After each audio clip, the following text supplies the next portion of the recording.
English Literature Studies.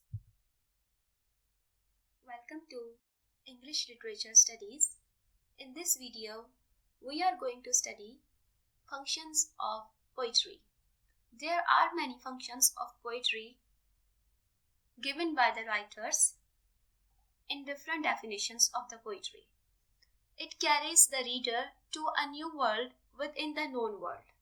When a reader goes through a poetry, he goes to a new world, a world of imagination, emotions. That world is the world of imagination and emotions of the reader. However, the poet gives words to those emotions. He gives life to those emotions in form of poetry. It defines emotions and also an escape from the emotions. When a reader reads a poetry, he finds his emotions have a life. He finds a way to express his emotions. He feels an escape from the reality of the life, and he goes into the deep thoughts, a world of his emotions, a world of his thoughts. He goes to a world of thoughts. A poet does not perform the function of a teacher or moralist. However, he opens up new avenues and thoughts for life. He does not perform the function of a teacher or moralist. Poet does not want to teach you anything like a teacher or moralist. However, there are didactic poems which have explicit moral values. It works on moral intelligence. We humans have different types of intelligence: spiritual intelligence, natural intelligence, different intelligence, and one of those intelligence is moral intelligence. And poetry focus on moral intelligence. It teaches you indirectly with the medium of poetry. It shows the balance between materialistic world and spiritual life. It shows how the materialistic world is performing and the spiritual life and how to balance between these both lives, materialistic life and spiritual life. He does not invent anything new, but he expresses the existing ones in form of poetry. Poet does not invent new emotions. However, those emotions which are expressed in form of poetry are ones which exist in the mind of the reader. He only gives an interpretation to those emotions. He gives words to the emotions. He gives a path to express those emotions, which express feelings which are not expressed in general, which are not easy to communicate. With the medium of the poetry, it becomes easier for the reader to express his emotions. It brings experiment with the language. The poet expresses his thoughts with an innovative style, which becomes part of that language.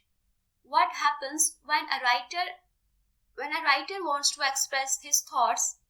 He tries to use innovative style, and to achieve that goal, he tries to amalgamate new words.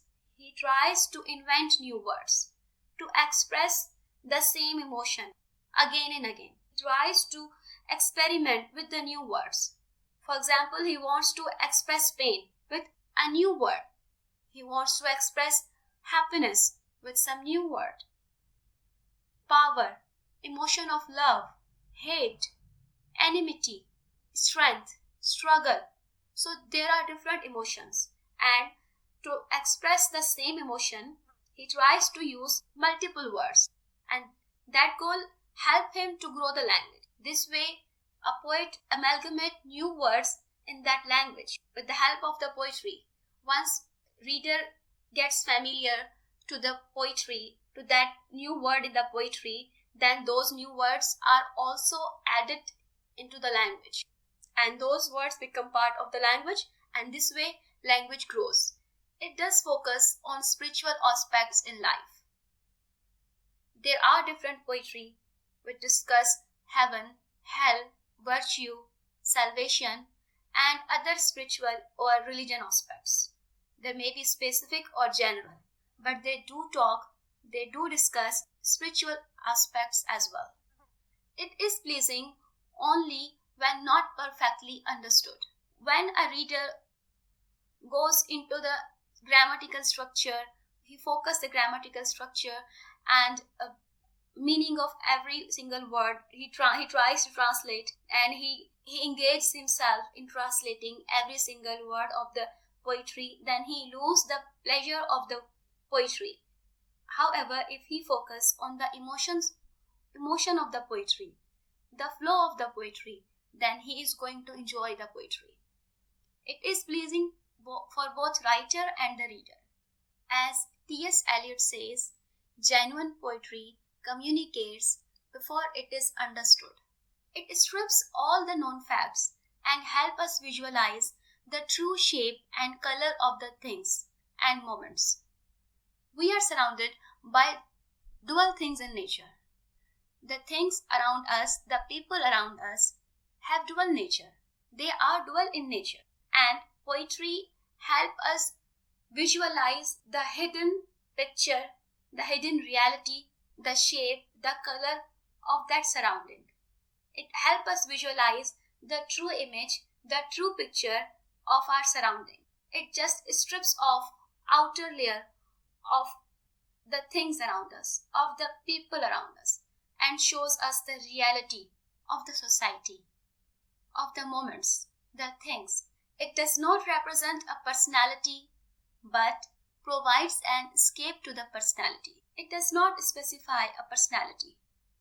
However, it provides an escape to the personality to go into the world of emotions, imagination. So once a reader reads a poetry, he goes to the world of emotions, imagination, and he feels pleasure. He finds himself in a new world. It builds the identity of the nation. It uplifts the national pride of any land which it belongs to.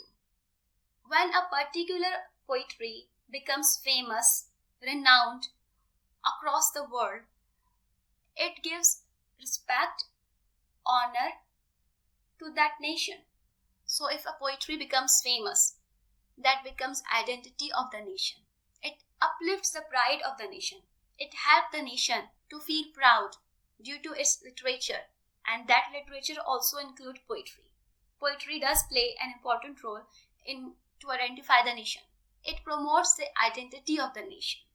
It does not discover something new, but highlights the untold emotions and realities hidden from the eye. As discussed earlier, it does not discover a new emotion, a new world. However, it gives a path, a medium to the emotions which are untold, which are not easy to communicate by the reader, by a common person. So it unravels the real emotions which are hidden in the imagination of the person, which are not easy to describe. It just highlights those hidden realities, hidden emotions of a person.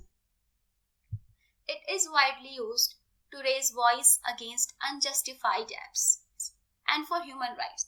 When a poet observes unjustified acts in his society and a poet wants to express his point of view on that unjustified act, then he uses the medium of poetry. He expresses his ideas, his thoughts, his hatred, his acceptance for that unjustified or justified act in form of poetry.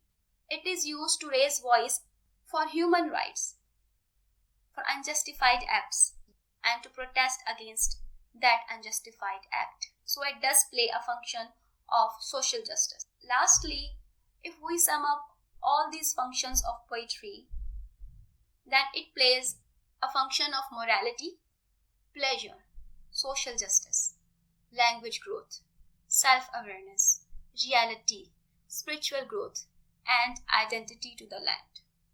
There are many other functions of poetry. These are just the basic functions of poetry. The more you go through definitions of the poetry and the poetry itself, the better you understand functions of poetry. It has tremendous impact on the society in form of morality, pleasure, justice, language growth, self-awareness. So that's all for the functions of the poetry in this video. Thank you for watching.